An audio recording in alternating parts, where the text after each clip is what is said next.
एक लंबे समय के बाद राधिका अपनी माँ कल्याणी देवी से मिलने आ रही थी। कल्याणी जी शुगर और दमा की बीमारी से पीड़ित थी।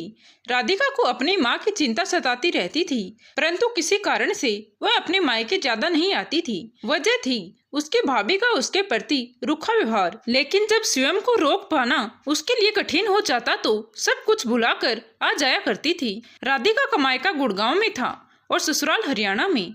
उसके मायके में उसकी माँ के अतिरिक्त उसका इकलौता भाई और भाभी थे। राधिका अपने भाई से 6 साल बड़ी थी। उसका एक बेटा और एक बेटी है। बेटे की उम्र 14 वर्ष और बेटी की उम्र 12 वर्ष है। वही विवाह के 7 वर्ष बीत जाने पर भी उसके भाई और भाभी की कोई औलाद नहीं थी। जैसे ही राधिका ने घर में प्रवेश किया तो चारों तरफ सन्नाटा पसरा हुआ था। उसकी भाभी सोनिया बाहर निकल कर आई तो राधिका और उसके बच्चों को देखकर सोनिया ने मुंह बना लिया। फिर बनावटी मुस्कान के साथ नमस्ते और राम राम की औपचारिकता पूरी की तो राधिका बोली, भाभी माँ कहाँ है? दीदी माँ जी तो अपने कमरे में सोई है, कहते हुए सोनिया रसोई घर में चली गई। राधिका मन ही मन सोचने लगी, अरे सूरज सिर पर आ चुका है और हमेशा जल्दी उठने वाली मेरी माँ अब तक सो रही है। राधिका ने अपना रुख अपनी माँ के कमरे की ओर कर लिया। अपनी माँ के कमरे में आते ही राधिका बोली, माँ तबीयत तो ठीक है ना आपकी? कहते हुए राधिका ने एकाएक अपनी माँ की ओर गौर से देखा। चेहरे पर केवल झुर्रियों का जाल बिछा हुआ था और हड्डियां चमड़ी से बाहर निकलने को आतुर थी। माँ का शरीर बिल्कुल कंकाल मंतर हो गया था। राधिका अपनी माँ को देखकर आश्चर्यचकित हो गई। कुछ वर्ष पहले तक तो माँ बुढ़ापे में भी चुस्त दुरुस्त थी। न जाने इन 4-5 वर्षों में ऐसा क्या हो गया कि माँ बिल्कुल बूढ़ी हो गई है। तभी कल्याणी देवी बेटी को देखते ही अपने झुर्रियों भरे चेहरे पर हल्की मुस्कान बिखेरते हुए बोली, हाँ बेटी ठीक हूँ मैं। तो कब आई? अभी कुछ ही समय हुआ है माँ। राधिका ने अपनी माँ की बात का उत्तर देते हुए कहा, सफर से थक कर आई होगी, कुछ चाय नाश्ता लिया या नहीं? लेटे लेटे ही कल्याणी देवी कांपते स्वर में बोली तो राधिका ने अपनी लेटी हुई माँ के माथे पर हाथ रखा। फिर नाड़ी की गति देखी, सब कुछ सामान्य था। अरे क्या हुआ? डॉक्टर की तरह मुझे जांच क्यों कर रही हो? कहते हुए कल्याणी देवी ने मुस्कुराने का असफल प्रयास किया। तभी राधिका अपनी माँ को देखते हुए बोली, माँ आपकी तबीयत कुछ ठीक नहीं लग रही। क्या बात है? बुढ़ापा है बेटी, अब इस उम्र में तो ये सब लगा ही रहता है। बेटी को आया देखकर कल्याणी देवी जैसे ही उठने लगी तो राधिका उन्हें बाजू से सहारा देते हुए पकड़कर उठने में मदद करने लगी। लेकिन जैसे ही उसने अपनी माँ को हाथ लगाया उसी समय कल्याणी देवी के मुंह से एक चीख निकली और वह दर्द से कराने लगी। राधिका ये देखकर हैरान थी कि हाथ लगाने भर से ही उसकी माँ को दर्द कैसे हो सकता था। माँ के मना करने के बावजूद कारण जानने की इच्छा से उसने तुरंत अपनी माँ के बाजू से पुरानी सी चादर हटाई और गौर से देखा तो उसकी हैरानी का ठिकाना न था। पूरे बाजू पर नीले काले रंग के निशान पड़े हुए थे। ये कैसे हुआ माँ? राधिका ने चौंकते हुए कहा। तभी कल्याणी देवी ने दरवाजे की तरफ चोर निगाहें से देखा। इससे पहले कि कल्याणी जी कुछ बोलती दरवाजे से ज्योति चाय और बिस्किट लेकर कमरे में आई और तपाक से अपनी सास की बात को दबाते हुए कहने लगी, अरे कुछ नहीं दीदी, चलते चलते संतुलन बिगड़ गया था, इसीलिए गिर गई थी। कहते हुए उसने कल्याणी देवी की बाजू को चादर से दोबारा ढक दिया और फिर कल्याणी जी को ऐसी कड़वी निगाहों से ऐसे देखा कि कल्याणी देवी की रूह अंदर तक कांप गई। अपनी भाभी के जवाब पर राधिका उसे प्रश्नवाचक निगाह से देखने लगी।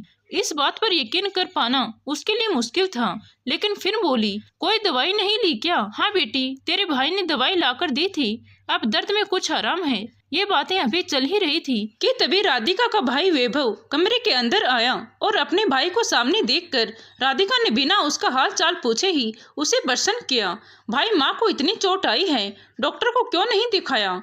इससे पहले कि उसका भाई वैभव कुछ बोलता इस बात का जवाब भी सोनिया ने ही दे दिया और बोली, दीदी हम लोगों के पास इतना पैसा नहीं है कि छोटी मोटी चोट के लिए माँ जी को डॉक्टर के पास लेकर जाते रहें। नोटों की बोरियां तो आपके ससुराल में भरी पड़ी हैं, मायके में नहीं। हमें अपना घर का खर्च भी देखना होता है और ऊपर से आए दिन कोई ना कोई मेहमान भी आया रहता है। आप लोगों का क्या है? सास ससुर की पेंशन आ रही है, पति की बड़ी सरकारी नौकरी है और 4-5 सालों में आपके बेटे की भी अच्छी खासी नौकरी लग ही जाएगी। भाभी की ये बात सुनते ही राधिका का मन कड़वाहट से भर उठा। चाय की कप उसके हाथ में था, लेकिन अब उसे पीना भी जहर पीने बराबर लग रहा था। राधिका का दिल तो बहुत करता था कि अपनी माँ को अपने साथ रखे, लेकिन उसकी भी अपनी मजबूरी थी। उसका परिवार एक संयुक्त परिवार था, जहाँ उसके सास ससुर भी उन लोगों के साथ ही रहते थे और घर भी छोटा सा था, 2 कमरों का। जहाँ एक कमरा राधिका और उसके पति का था तो दूसरा कमरा उसके सास ससुर के पास था।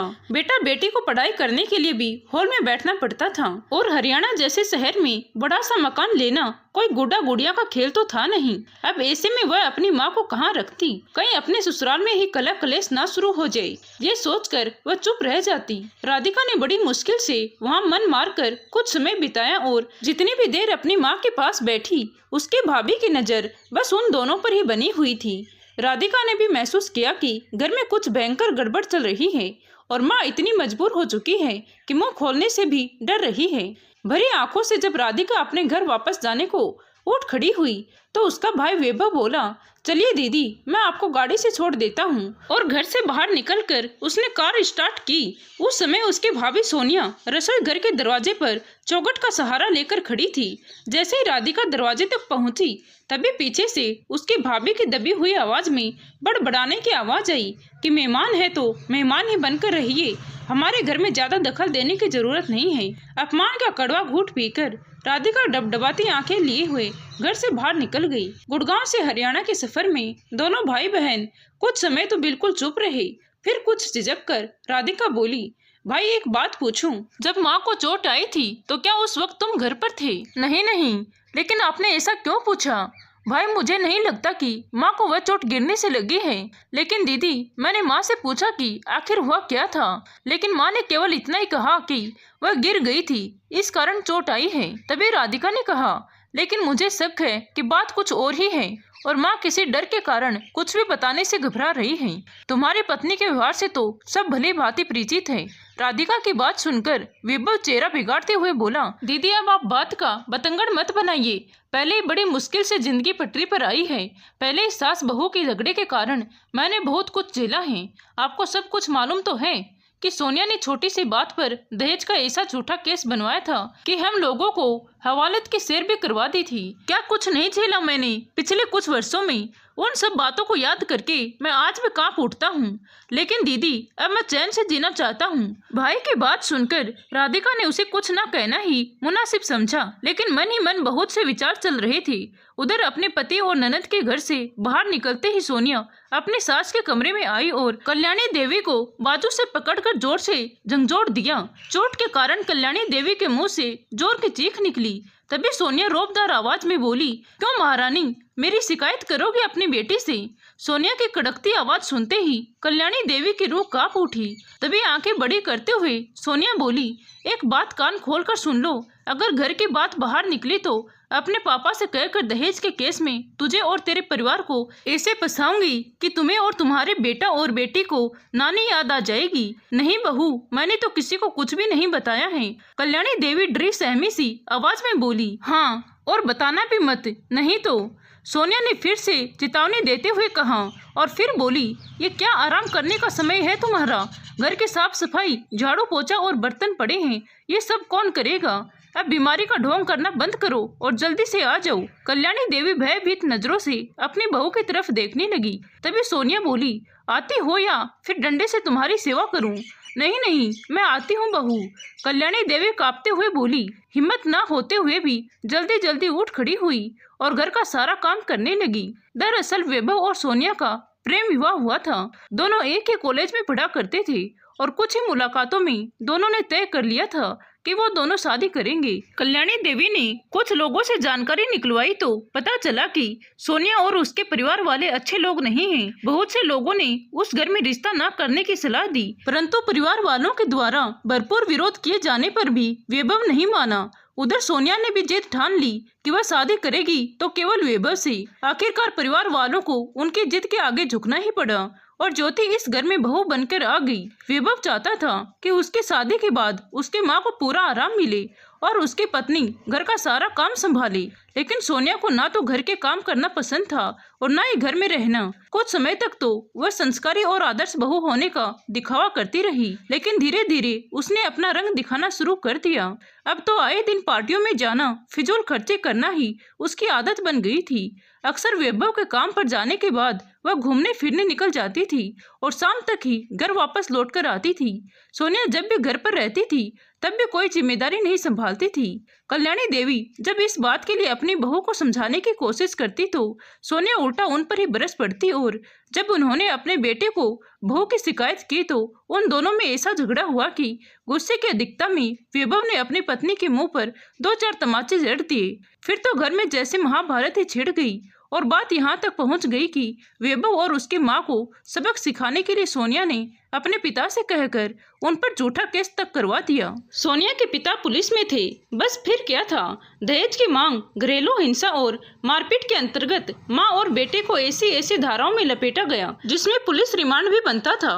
ढेरों पैसा खर्च करने के बाद भी कुछ नहीं हुआ तो आपसी रजामंदी से ही मामला संभालना पड़ा और उसके बाद तो सोनिया का उस घर में एक छत्तर राज हो गया। कल्याणी देवी के मन में अपनी बहू के प्रति ऐसा डर बैठ गया था कि उसके किए गए अत्याचारों का भी वह कोई जवाब ना दे पाती थी और ना ही किसी से शिकायत करती थी। अपनी बहन राधिका को उसके घर छोड़ने के बाद वैभव सीधा ऑफिस के लिए निकल जाता है। जब वैभव शाम को घर पहुंचा तो उस समय सोनिया घर पर नहीं थी, शायद बाजार गई है।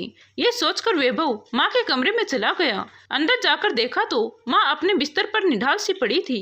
अपनी बहन की बातें रह रहकर उसके दिमाग को झकझोर रही थी। वैभव ने कमरे में यहाँ वहाँ देखा, फिर 1-2 मिनट सोचते रहने के बाद उसने अपनी माँ के बिस्तर के पास रखी छोटी अलमारी खोली तो उसमें एक डायरी रखी थी।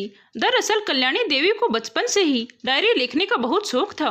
अपनी जिंदगी की हर छोटी बड़ी घटना डायरी में लिखा करती थी। इस बात का तो वैभव को भी पता था, लेकिन उसे ये नहीं पता था कि उसकी माँ डायरी में क्या लिखा करती हैं। वैभव ने वो डायरी निकाली और खोलकर देखी तो पहले पन्ने पर लिखा था, मेरे जीवन का सफर। अपने माँ के जीवन की बहुत सी खट्टी मीठी यादों के बारे में पढ़कर वैभव मुस्कुराने लगा। कल्याणी जी ने लिखा था।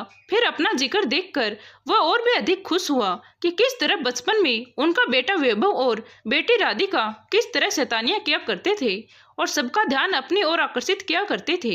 2-4 पन्ने पलटने के बाद आज मेरे बेटे वैभव की शादी का दिन है, लेकिन उसके बाद पढ़ने लगा तो उसकी आंखों से आंसू बहने लगे। उसकी खुशी से भरा मुस्कुराता हुआ चेहरा मायूसी भरे चेहरे में तब्दील हो चुका था। आने वाले पन्नों पर कल्याणी जी ने बहू द्वारा उन पर किए गए हर एक अत्याचार का उल्लेख किया हुआ था, जिसे पढ़कर वैभव के रोंगटे खड़े हो गए और आंखों से अश्रुओं की धारा बहने लगी। आज बहू ने मेरे सिर पर डंडे से वार किया था, मेरे मुंह पर गर्म चाय दे मारी, मेरे बाल नोच डाले। हे भगवान, मुझे बचा लो इस अत्याचारी बहू के चंगुल से। वैभव ये सब पढ़कर स्तब्ध रह गया और अपने कमरे में आकर डायरी को सीने से लगाकर बहुत रोया। उसके दिल को किसी भी तरह से चैन नहीं मिल पा रहा था। जिस माँ से वह इतना प्यार करता था, उस माँ ने उसके कारण इतने अत्याचार सहे हैं। ये सोच सोच कर ही उसके रोंगटे खड़े हो रहे थे। उसके दिल के टुकड़े टुकड़े हो चुके थे। सोचने लगा, सुबह से लेकर रात तक मैं अपने काम में इतना व्यस्त रहता था कि मुझे मालूम ही नहीं था कि यह जालिम औरत मेरी माँ के साथ इतना बुरा व्यवहार कर रही है। तभी बाहर से गेट खुलने की आवाज आई। सोनिया के आने की आहट सुनकर उसने डायरी को छुपा लिया और फिर अपने आंसू साफ करके जैसे तैसे स्वयं को शांत किया। उसका एक दिल तो किया कि अभी जाकर इस औरत का गला दबा दूं, लेकिन उसने समझदारी से काम लेना ही उचित समझा। अगले दिन काम पर जाने के लिए जब वैभव बाहर निकला तो उसने सबसे पहले अपनी बहन को फोन लगाया और रोते हुए माँ की डायरी में लिखी हुई हर एक बात का जिक्र किया। ये सब सुनकर राधिका की आंखों में खून उतर आया। वह स्वयं को संभाल नहीं पा रही थी। उसके हाथ से मोबाइल छूटकर नीचे गिर गया और वह दम से जमीन पर बैठ निढाल से गिर गई। राधिका के बेटे राजीव ने जब अपनी माँ की यह हालत देखी तो हैरान रह गया। माँ, आखिर हुआ क्या है? 14 वर्ष के राजीव ने कारण जानने के उद्देश्य से पूछा, लेकिन राधिका तो खुद को कुछ कहने की हालत में ही नहीं थी। फिर थोड़ी देर बाद कुछ संभलकर उसने अपनी माँ यानी कि राजीव की नानी पर होने वाले हर अत्याचार की बात अपने बेटे को बताई। ये बात सुनकर राजीव भी हैरान था। फिर बोला, माँ, इस समस्या का हल है मेरे पास, लेकिन बेटा बिना किसी पुख्ता सबूत के कुछ किया भी तो नहीं जा सकता। तुम नहीं जानते, इससे पहले भी वह तुम्हारे मामा और नानी को जेल की हवा खिला चुकी हैं। अरे माँ, आप चिंता मत करो, सारे सबूत मिल जाएंगे। बस जैसा मैं कहता हूँ वैसा करते जाओ। बेटे की बात सुनकर राधिका भी आश्वस्त हुई और उसने अपने भाई को फोन करके सारे प्लान के बारे में बताया। वैभव को अपने भांजे की बात पसंद आई और 2 दिन बाद ही राधिका अपने बेटे राजीव को लेकर पूरी तैयारी के साथ अपने मायके आ पहुंची। राधिका को फिर से वहां देखकर सोनिया चौंक गई। क्यों दीदी, 4 ही दिन में अपनी माँ की इतनी याद आ गई कि फिर दोबारा यहाँ आ धमकी। व्यंग्य कसते हुए सोनिया ने राधिका को तिरछी नजरों से देखा तो राधिका बोली, वो क्या है ना कि राजीव के पापा 2 दिन के लिए बाहर गए हैं और राजीव का बहुत दिल था नानी से मिलने का, तो हम चले आए। और भाभी, इस घर में हमारा इतना हक तो बनता है ना। हाँ हाँ, क्यों नहीं, फीकी मुस्कान के साथ सोनिया बोली और नजरें घुमाते हुए अपने कमरे में चली गई। रात को वैभव लौटा तो अपनी पत्नी सोनिया से बोला, ज्योति, कल मेरी ऑफिस की छुट्टी है तो क्यों ना कल हम बाहर कहीं घूमने चलें, और वैसे भी माँ का ख्याल रखने के लिए तो यहाँ दीदी है। ज्योति को तो जैसे कोई मौका चाहिए था बाहर घूमने का। ये सुनते हुए बहुत खुश हो गई और अगले दिन ही दोनों घर से निकल गए। राधिका और उसके बेटे राजीव के पास केवल शाम तक का समय था। राजीव इंफॉर्मेशन टेक्नोलॉजी का एक दक्ष विद्यार्थी था। मामा मामी के जाने के पश्चात उसने तुरंत अपना बैग खोला और उसमें से सारा सामान निकालने लगा और सीसीटीवी कैमरा लगाने की तैयारी करने लगा। तभी राधिका बोली, बेटा, मुझे तो डर लग रहा है, तुम्हारी मामी बहुत चालाक है। अगर उसे भनक भी पड़ गई कि यहाँ पर कैमरा लगा है तो सबसे पहले वह कैमरा तोड़ेगी और उसके बाद हमारी जिंदगी में वह तांडव करेगी कि हमारे पूर्वज तक कांप उठेंगे। फिर राजीव बोला, अरे माँ, तुम क्यों घबराती हो, ऐसा कुछ नहीं होने वाला। किसी को कानों कान खबर भी नहीं होगी, किसी को पता भी नहीं लगेगा कि यहाँ पर कैमरा नाम की कोई चीज भी है, क्योंकि उसमें कोई वायर नहीं होगा। फिर एक कैमरा निकाल कर बोला, ये देखो माँ, आपके नाखून से भी छोटा कैमरा है। नजर आने का तो सवाल ही पैदा नहीं होता, और इसका डिवाइस भी मैं ऐसी जगह छुपा दूंगा कि मामी को भनक तक नहीं लगेगी, और घर में जो कुछ भी हो रहा है उसकी लाइव फुटेज आपके और मामा के मोबाइल में आती रहेगी। इधर राजीव ने पूरे घर में सीसीटीवी कैमरा लगा दिए तो वहीं वैभव ने भी अपने ही जान पहचान का एक लोकल मीडिया कर्मचारी घर पर भेज दिया। लोकल न्यूज वालों ने भी एक कैमरा कल्याणी देवी के कमरे में लगी घड़ी में फिट कर दिया। राधिका ने वह घड़ी वापस उसी जगह पर लगा दी। कल्याणी देवी ये सारा नजारा प्रश्नवाचक निगाहों से देखते जा रही थी। तभी राजीव बोला, नानी, हमने यहाँ कैमरा लगाए हैं, अब मामी जी जो कुछ भी करेगी कैमरे में रिकॉर्ड हो जाएगा, जल्दी ही सब कुछ ठीक हो जाएगा। ये सुनकर जहाँ कल्याणी देवी आश्वस्त हो गई, वहीं राधिका की चिंता और बढ़ गई कि अगर ये बात माँ को पता चल गई तो माँ अपने पेट में ज्यादा दिन तक इस बात को छिपाकर नहीं रख पाएंगी, और अगर ऐसा हो गया तो कयामत आ जाएगी। रात के समय वैभव अपनी पत्नी सोनिया के साथ वापस लौटा। वे दोनों खाना बाहर से ही खाकर आए थे, इसीलिए सोनिया अपने कमरे में सोने चली गई। राधिका भी खाना बनाकर सबको खिला चुकी थी। आज बहुत समय बाद कल्याणी देवी को सुकून से खाना खाने को मिला था। फिर वैभव राजीव के पास आया और धीमी आवाज में बोला, काम हुआ क्या? तो राजीव ने मुस्कुराते हुए कहा, जी मामा जी, सारा काम अच्छे से हो गया है, बस आप मोबाइल में फुटेज पर नजर बनाए रखना। जैसे ही कुछ गड़बड़ होने लगी तुरंत पुलिस को फोन कर देना। अगले दिन सुबह सुबह वैभव अपनी बहन को हरियाणा छोड़ने चला गया। वापस लौटकर आने में तक करीबन 9 बज गए थे, क्योंकि वह अपनी बहन को उसके घर छोड़ने के बाद 1-2 घंटे के लिए ऑफिस चला गया था। वैभव घर लौटा तो सोनिया बोली, आखिर आप लोगों का ये चल क्या रहा है? हर रोज आपकी बहन यहाँ क्यों टपक पड़ती है? उसे कोई काम धंधा नहीं है क्या? तीसरे दिन मुंह उठाकर चली आती है। तो वैभव ने कहा, ये उसका मायका है और जब वह चाहे जितने दिनों के लिए चाहे अपने मायके में आ सकती है। ऐसा कहते हुए वैभव अपने कमरे में चला गया और अलमारी खोलकर कुछ ढूंढने लगा। तभी सोनिया भी पीछे पीछे आ गई और ऊंची आवाज में बोली, हाँ हाँ, क्यों नहीं, और तुम नौकरों की तरह उसके सेवा चाकरी में लगे रहोगे। फिर वैभव परेशान होते हुए बोला, इसमें कौन सी बड़ी बात हो गई? अच्छा वो सब छोड़ो, 3-4 दिन पहले मैंने अलमारी में 50,000 रुपए रखे थे, वह मुझे मिल नहीं रहे, क्या तुमने उठाए थे? वैभव ने पूछा तो सोनिया बोली, हाँ मुझे शॉपिंग करने के लिए चाहिए थे, इसीलिए ले लिए, वह सारे पैसे खर्च हो गए हैं। ये सुनते ही वैभव चौंक गया। क्या 50,000 रुपए तुमने शॉपिंग में खर्च कर दिए? मैंने आज ही वह पैसे डीलर को देने का वादा किया था, बिना मुझसे पूछे तुमने मेरे पैसों को हाथ भी क्यों लगाया? वैभव भड़क उठा तो सोनिया गुस्से से बोली, क्या मेरा इतना भी हक नहीं है कि मैं थोड़े पैसे अपने ऊपर खर्च कर सकूं? वह थोड़े से पैसे नहीं थे सोनिया, पूरे 50,000 रुपए थे। कहते हुए वैभव का चेहरा गुस्से से लाल हो गया और बिना नाश्ता किए अपने ऑफिस चला गया। इधर कल्याणी देवी अपने कमरे में बैठी हुई बेटे बहू की लड़ाई सुनकर चिंतित हो रही थी। थोड़ी देर में सोनिया अपनी सास कल्याणी देवी के लिए 2 जली रोटियां नाश्ते के नाम पर लेकर आई और उनके सामने पटकते हुए बोली, जल्दी से खाओ और काम करने के लिए तैयार हो जाओ। आज तुम्हारी बेटी नहीं है यहाँ जो आराम फरमाती रहोगी। तब कल्याणी देवी बोली, बहू मेरी तबीयत कुछ ठीक नहीं लग रही, सांस फूल रही है। आज मुझसे ये झाड़ू पोछे का काम नहीं हो पाएगा। इतना कहने की देर थी कि सोनिया जो पहले ही झगड़े के कारण गुस्से से भरी पड़ी थी, कल्याणी देवी पर कयामत बनकर टूट पड़ी। अच्छा अबे आपकी तबीयत ठीक करती हूँ। उसने नाश्ते की प्लेट उठाकर एक तरफ फेंकी, फिर उन्हें बालों से पकड़कर खींचते हुए जमीन पर दे पटका और फिर झाड़ू लेकर आ गई। झाड़ू को देखते ही कल्याणी देवी डर के मारे जोर जोर से चिल्लाने लगी।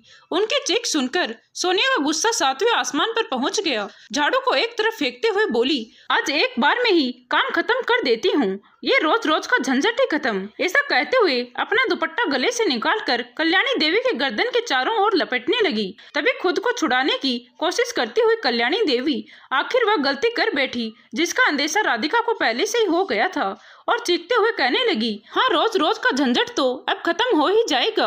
तेरी हर बात हर करतूत कैमरे में रिकॉर्ड हो रही है। जितना जुल्म कर सकती है कर ले, अब तेरे पाप का घड़ा भर चुका है। कल्याणी देवी के इतना कहने पर सोनिया की आंखें फटी की फटी रह गई। क्या कहा कैमरा? हाँ कैमरा, अब तू बच नहीं सकती, सारे सबूत तेरे खिलाफ इकट्ठे हो रहे हैं। कहाँ है कैमरा? सोनिया गले पर दबाव बढ़ाती हुई बोली तो कल्याणी देवी ने सामने रखी अलमारी पर पड़े डिवाइस की ओर इशारा किया, जिसे देखकर सोनिया घबरा गई। फिर बोली, अच्छा तो ये सब करने के लिए आई थी तेरी बेटी यहाँ, पर उसके ये चाल मैं कामयाब नहीं होने दूंगी। ऐसा कहते हुए उसने जल्दी से अपने पिता को फोन किया और आने को कहा। कैमरे का डिवाइस और सारी तारीख खींचकर देखा और फिर थोड़ी देर में अपने सब इंस्पेक्टर पिता के साथ मिलकर सोनिया ने सारे तार निकालकर डिवाइस को पूरी तरह से चकनाचूर कर दिया। बाप बेटे अपनी सफलता पर बहुत खुश थे, लेकिन उन्हें ये मालूम नहीं था कि सारी फुटेज पहले ही वैभव के मोबाइल में रिकॉर्ड हो चुकी हैं और वहाँ एक कैमरा अभी भी है जो पूरी तरह से काम कर रहा है,